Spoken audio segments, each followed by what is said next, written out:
Good day, and welcome to Hidden Narrative, the most fearless channel on YouTube to call out the lies of power abusers around the world. We will uncover the truth that politicians and corporate heads try to hide, and expose the tricks they use to manipulate your perception. Today, the politician we want to expose is Han Dong, the sitting member of Parliament of Canada's Liberal Party. He was at the center of the Chinese election interference scandal in Canada, and just started the legal battle against the media which reported the case. Let's get everything unpacked. To understand the case, let's first have quick review of how everything started. On December 1, 2018, Meng Wanzhou, Huawei's Red Princess, was detained at Vancouver International Airport by Canada border officers. Only few days after Meng was detained, two Michaels from Canada were detained by the CCP. Time came to 2021. On January 29, 2021, Meng Wanzhou lost bid to loosen bail restrictions, and hearings related to the extradition request were scheduled to begin in the first week of March. Within few weeks, in February 2021, Han Dong was allegedly to advise the Chinese diplomat in Canada about delaying the release of two Michaels detained in China. Dong admitted that he had spoken with the Chinese official to discuss the two Michaels. On March 12, 2021, Canada judge rejected Meng Wanzhou's push to use employee statements as evidence in U.S. extradition case. Meng was set to appear in court on the following Monday, March 15, as her case entered the final phase of arguments. 1 week later, on March 19, 2021, a 2-hour closed court hearing for one Michael ended with no immediate verdict, and the Chinese court stated that it would release a decision later on an unspecified date. Canadian diplomats in China were denied entry to provide consular assistance. Then time came to September 2021. Justin Trudeau won the election on September 20th. 4 days later, on September 24, 2021, Trudeau announced that two Michaels had been released from detention in China. Let's remember two facts here. Fact number 1. Han Dong contacted the Chinese diplomat only few weeks before Meng Wanzhou's trial entering into the final phase. Usually there is no big surprise for trial like this case, and given how the case was handled by the time of February 2021, it's widely perceived that Meng Wanzhou would lose the case. Fact number 2. Two Michaels were released only 4 days after Justin Trudeau won the re-election. Earlier this year, we learned more details about what happened behind the scenes. On February 17, 2023, assize documents revealed Chinese strategy to influence Canada's 2021 election, which was basically to elect Liberals who were less likely to take a hardline position to the CCP. On February 25, 2023, Han Dong was named by the assize sources to be a witting affiliate in China's election interference networks, and also one of at least 11 Toronto area riding candidates allegedly supported by Beijing in the 2019 election. Within only 2 days, on February 27, 2023, Justin Trudeau defended Han Dong amid reports assize warned of foreign influence concerns. Trudeau was asked about the allegations and said he was extraordinarily happy to have Dong in Parliament. Trudeau said, "I want to make everyone understand fully that Han Dong is an outstanding member of our team, and suggestions that he is somehow not loyal to Canada should not be entertained." However, the Prime Minister's attitude started changing on March 3, 2023. The Globe contacted the Prime Minister's office to ask whether assize had alerted Justin Trudeau about a February 2021 conversation, where Mr. Dong allegedly made the suggestion about the fate of two Michaels. After Mr. Dong confirmed to the Globe that he had a phone conversation with China's Consul General in Toronto in February 2021, Trudeau's press secretary stated that the PMO only became aware of Mr. Dong's conversation with the Chinese Consul General after the Globe reached out for comment, and Mr. Dong was not acting as a government-backed channel. On March 22, 2023, Global Mail reported that Liberal MP Han Dong secretly advised Chinese diplomat in 2021 to delay freeing two Michaels. Han Dong quit Liberal caucus immediately, and Justin Trudeau accepted Dong's decision. But in less than 24 hours, the Prime Minister's office has examined a transcript of Dong's call with the diplomat, and found it contained no actionable evidence. Don't you find the whole thing was evolving in a very odd way? After Han Dong's name was first called out in February, Justin Trudeau came out to defend Dong within 2 days, and both addressed the issue from a racial perspective. But after another 4 days, when Dong admitted that he had a phone conversation with China's Consul General in Toronto to discuss two Michaels, Trudeau's office said the PMO only knew the very existence of this conversation from the news, and did not authorize Han Dong to act as a government-backed channel, which was essentially a move to distance Trudeau from Han Dong. Let us first all agree that the size would not just make up stories out of nothing. If Han Dong contacted the Chinese diplomat only to call for the release of two Michaels, then that's not even the news, because that is what he's supposed to do as a Canadian legislator, and would not be put under the spotlight. There is no news value. The only reason why this conversation became a breaking news was because there must be something outrageous, something worth of public attention. If Han Dong really took every available opportunity to call for the release of two Michaels, as he claimed in his self-defense statement, do you think he would forget issuing a press release after the call in February 2021, and then do everything in his power to claim credit? As a politician, he would run on that message in his campaign and brag about his efforts in every campaign event. Did he issue such press release in February 2021? No. Never.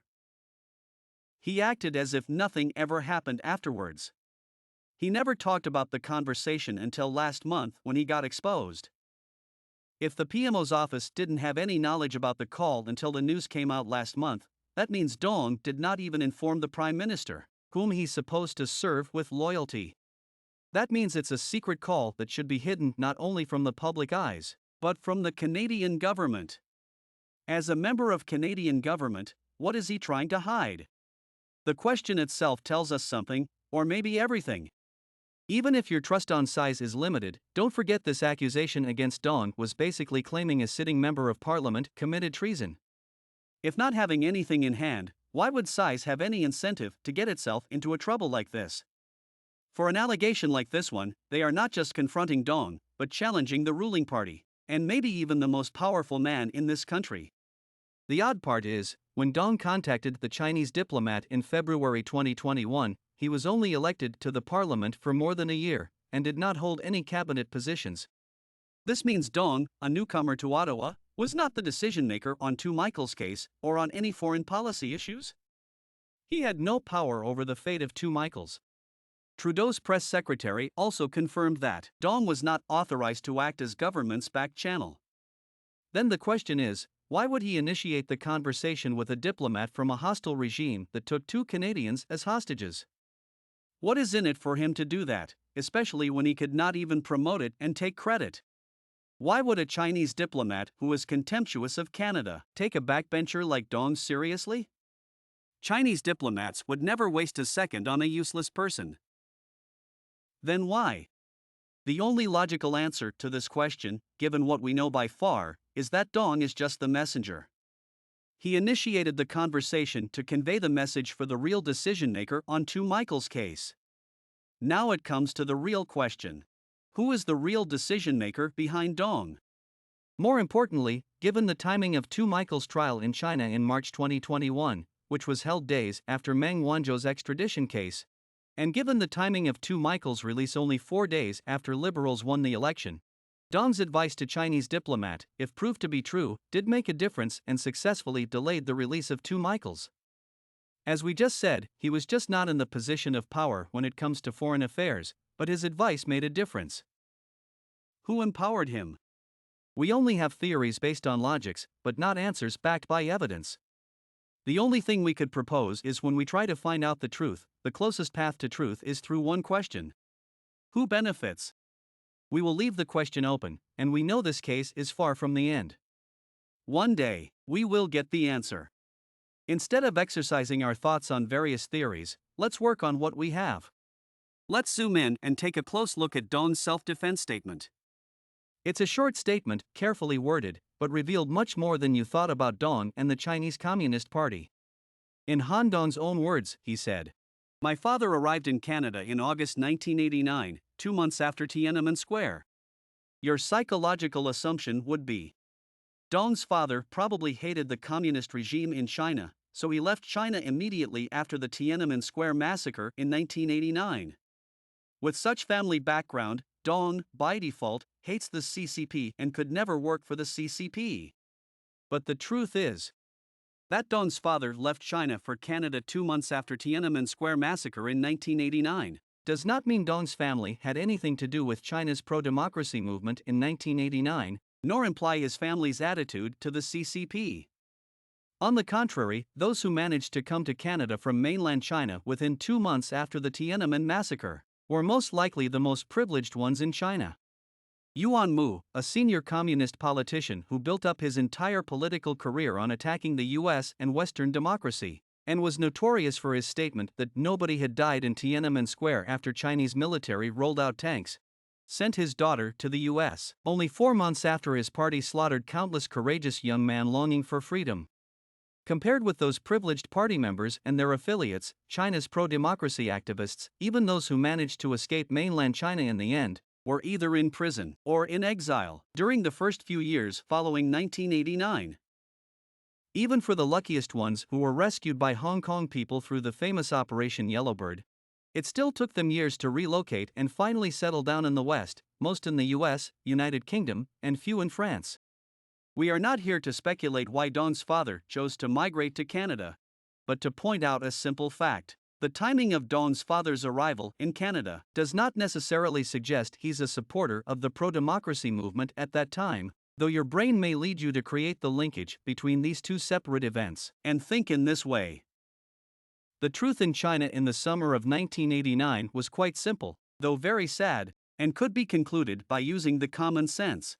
The CCP just prohibited you from leaving the country, unless you were vetted by the CCP, and confirmed that you didn't belong to any pro-democracy group. In fact, Han Dong immediately confirmed this by introducing his father's story. In Han Dong's own words, he said, "In 1970, my father was sent to the May 7th cadre school during the Cultural Revolution, and subjected to forced labor and 24-hour surveillance for almost an entire year." Han Dong specifically labeled the cadre school as a re-education camp. Your psychological assumption would be, Dong's father literally suffered so much under the communist regime, and that re-education camp was probably the concentration camp where the Uyghurs are suffering right now. Again, with such painful family history, there is no way that Dong could be a CCP agent. But the truth is, the May 7th cadre school was undoubtedly a forced labor camp and another evidence of CCP's brutality, but it was a camp exclusive for senior communist officials and communist intellectuals, therefore became a privilege that hundreds of millions of Chinese could not even dream of. Mao Zedong set up this cadre school to tighten his control over the communist bureaucrats working in central government agencies whom he considered out of touch. People who went to this cadre school not only enjoyed the freedom while most Chinese had none, but also enjoyed the above-average living standard better than 99% of Chinese. The proof is that Mao sent his own daughters to this school. How bad it could be when you end up in the same place with the dictator's children, when this dictator is still in power.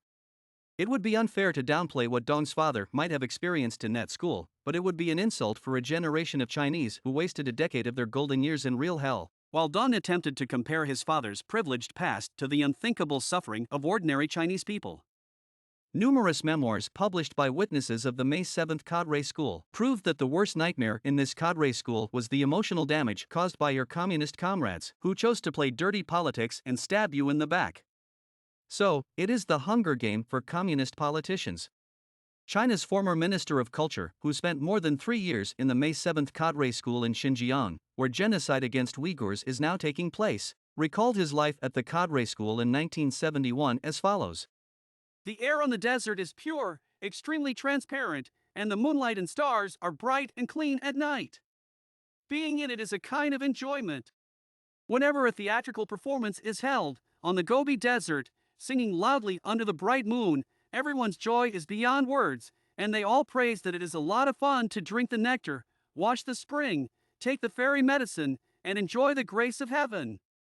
After the Lin Biao incident, the management of the May 7th cadre school was significantly relaxed, and the students didn't pay attention to those major national affairs, but rather focused on improving their lives. They purchased Jinhua piglets and a batch of dairy cows, enjoying fresh milk and delicious pork every day. The regular activities at night are playing chess and poker. Whenever the fierce battle went late into the night, the cadre leader would remind everyone, "Comrades, if you don't go to sleep now, it will affect you enjoying milk tomorrow morning." Now the question is this the re-education camp in your mind when you first heard the term in Dong's family story? If not, don't you feel fooled? If you feel that your feeling was manipulated, don't blame yourself, because this is exactly what Dong attempted to achieve after cold calculation and strategic choice of words. But it is quite ironic that Dong tried to exploit his father's supposed miserable past to his political advantage, basically by making an impression that his family background made it impossible for him to be a CCP agent, but unexpectedly exposed his family's deep roots within the CCP, and the gross hypocrisy of his character from the way he framed the story. In fact, Dong exposed his hypocrisy himself through his voting history.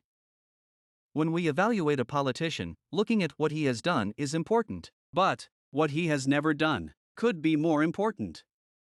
Many times the truth is hidden between the gap of what he has never done and what he should have done. Doing nothing is doing something. Let's look at what Dong has done. In February 2021, there was a House vote to declare that China's treatment of the Uyghurs constituted genocide. Dong skipped that motion, which passed unanimously. In February 2023, 2 years after Dong skipped the first Uyghurs genocide motion, there was a liberal motion condemning China's human rights abuses of the Uyghur minority in Xinjiang. The motion said Uyghurs in China face forced sterilization, forced labor, torture, and other atrocities. Guess what?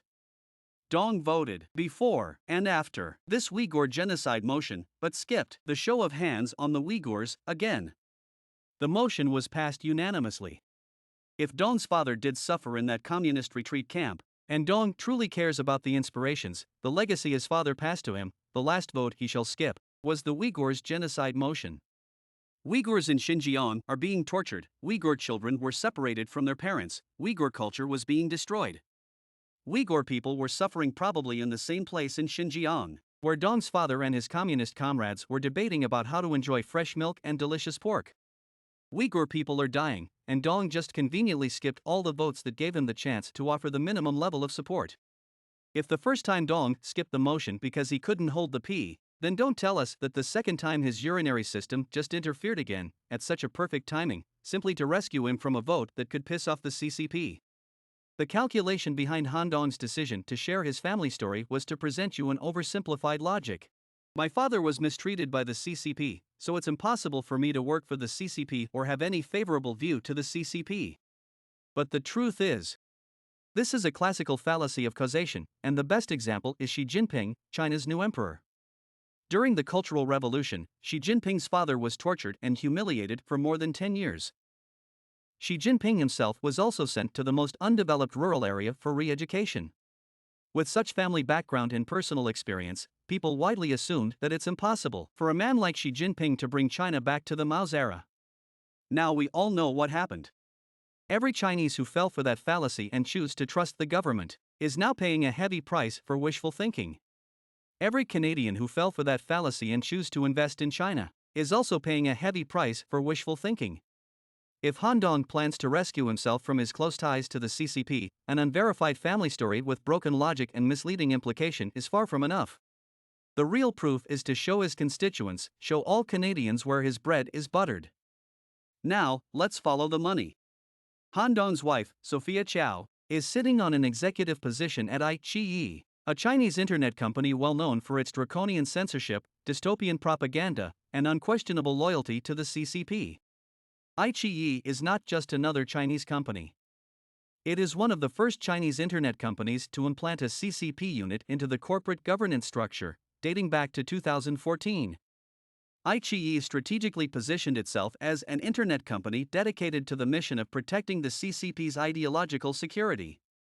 Such political position is the secret recipe of the company's success in China. It is, on paper, still a private company, but of its nature, nothing but a propaganda tool, exclusive for the CCP. Han Dong was first elected to the parliament in October 2019. No later than mid-2020, Dong's wife received a lucrative employment contract from iQIYI, working as the marketing director of the company's North America branch and directly reporting to a senior executive from Beijing. It's not the case that Dong's wife always worked in marketing business and just happened to take that job offer. Instead, she spent many years working for politicians in the Queen's Park. So, the truth is, only until Dong secured a seat in Ottawa and a direct line to Justin Trudeau did Sophia secure her position within this powerful CCP propaganda machine. Now let's turn to Han Dong's donor, Wei Qingyi. Wei is the business owner of Footy Mart, and more importantly the permanent honorary chairman of the Confederation of Toronto Chinese Canadian Organizations, or CTCCO, which is a local umbrella group for dozens of associations that promotes ties to Beijing and consular officials. It is important to note, Wei probably holds a Canadian passport, but for him to chair the CTCCO or any similar Chinese community groups, he has to pass Chinese embassy's political review, which is basically a strict background check to confirm not just his own, but his entire family's loyalty to the CCP. Passing the embassy's political review is no less than getting the security clearance in Canada. It is a certification saying only loyal to CCP. Wei was reported to transfer about $250,000 from the consulate to an Ontario MPP and a federal candidate staffer, who in turn distributed the funds to the 11 or more candidates and other campaign staffers. Besides the involvement in Canadian elections, Wei also facilitated Chinese police's secret operations in Canada. Human rights group Safeguard conducted research on the CCP's overseas police stations and found that 3 secret stations are in the Greater Toronto Area. According to RCMP sources, Wei has ties to 2 of them. 2 police stations were registered under his business addresses. This report came out on November 16, 2022. Wei did not take any serious actions to respond until Han Dong's name was called out in March 2023. On March 14, Wei Qingyi responded to allegations on his role in 2019 election interference network. He made 6 points in total and claimed in point number 2. After the second half of 2018, I had basically no contact with the Chinese consulate in Toronto. Since the arrival of Consul General Han Tao in August, owing to personal reasons, I have ceased to serve as chairman of the Federation of Chinese Associations to concentrate on my business. This is not an opinion, but a statement about facts. As we all know, facts can be verified. This statement is proved to be a gross lie, with evidence from the Chinese media in Chinese Canadian community. Numerous photos between Wei and Chinese Consul General Han were taken after 2018. Even according to the open source information published by Chinese media, Wei and Chinese Consul General met at least 14 times after the second half of 2018, sometimes even 4 times in a month. And he dares to publish a statement full of lies on Canada's mainstream media. On point number 5 of his statement, he admitted the fact that he was invited to attend Beijing's 2 sessions but compared it to watching the parliamentary debate in Ottawa. He said, "I went to Beijing to attend the 2 sessions of the People's Congress and the Chinese People's Political Consultative Conference, which I was invited to attend, but I was not a representative of the 2 sessions, and just an observation learner, as I also went to Parliament Hill in Ottawa to watch the parliamentary debate in the public gallery. This is a study of different parliamentary systems and enriches one's own knowledge." This is not just a lie, but an outspoken contempt of all Canadians' knowledge of the world.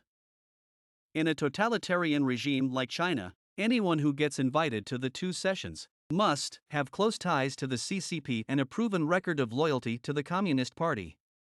It is a privilege, and such privilege can be translated into special treatment in daily life and unfair advantage in business competition.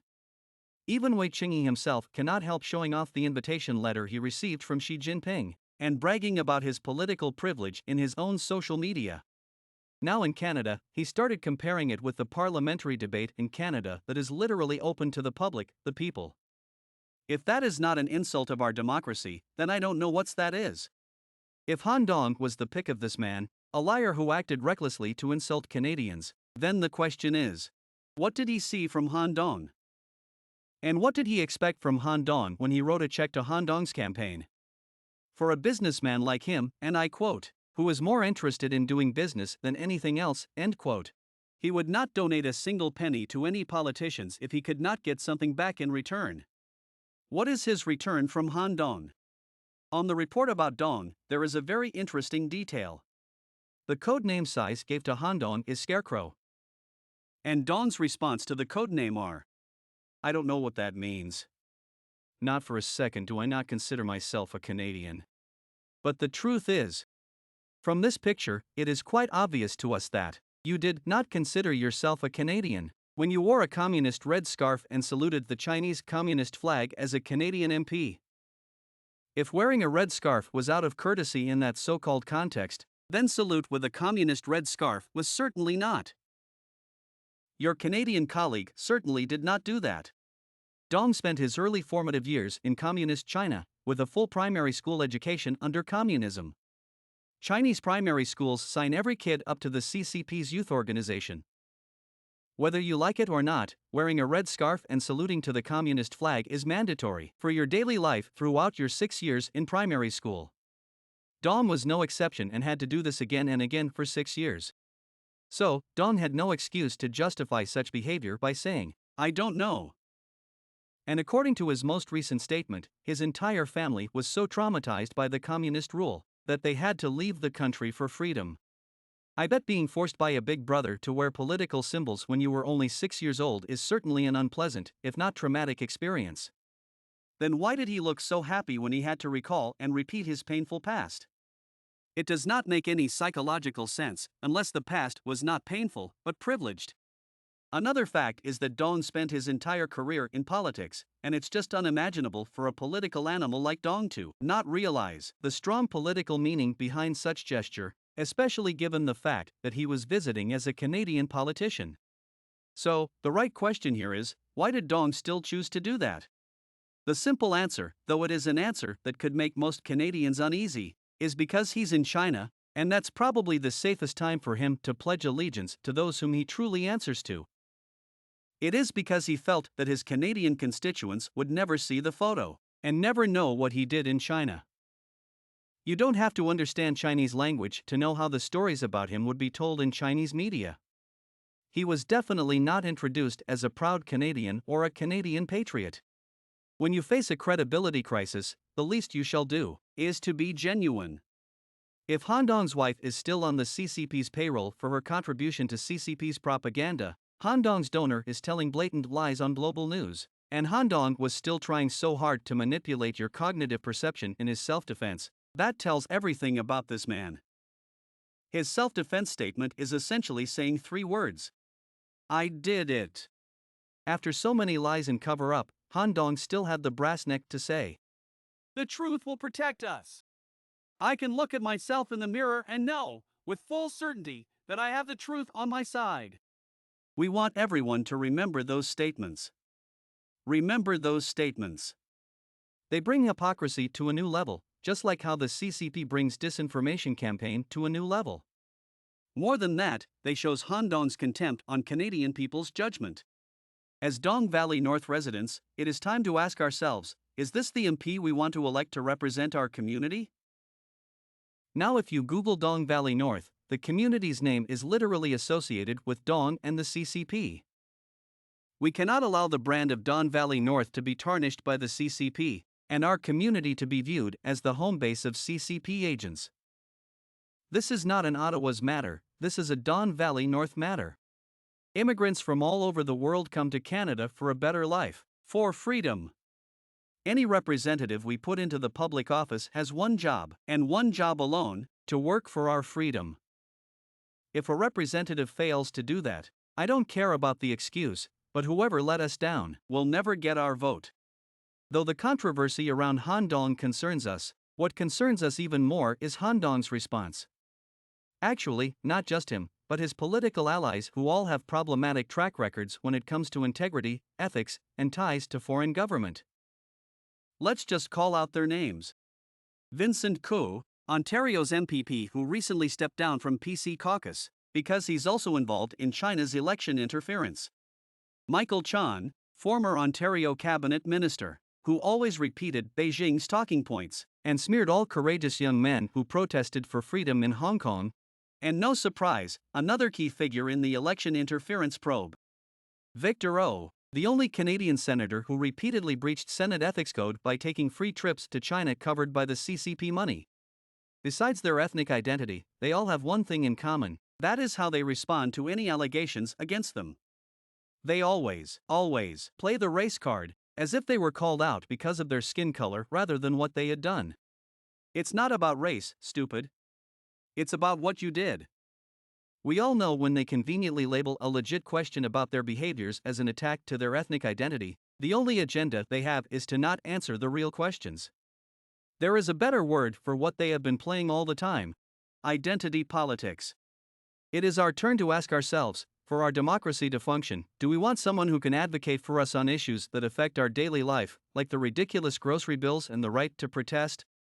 Or do we just want someone who happens to share the same ethnic origin and always take it for granted, but brings nothing except scandals to the table? A sad truth is, even if all allegations regarding Han Dong's role in Tu Michael's case are finally proven to be true, there will be no way for Tu Michaels to seek any legal remedy from Han Dong for their wasted years in a Chinese prison. Han Dong could get away with it. Even if Han Dong and his political ally Wei Qingyi did help advance the Chinese Communist Party's agenda in Canada, there is no foreign interference law prohibiting them from doing so. This administration received repeated recommendations to set up an agenda for such law, but repeatedly ignored them. We all know what will happen when you can do things with no consequences. Hidden Narrative will keep watching those power abusers for you. See you again in our next operation.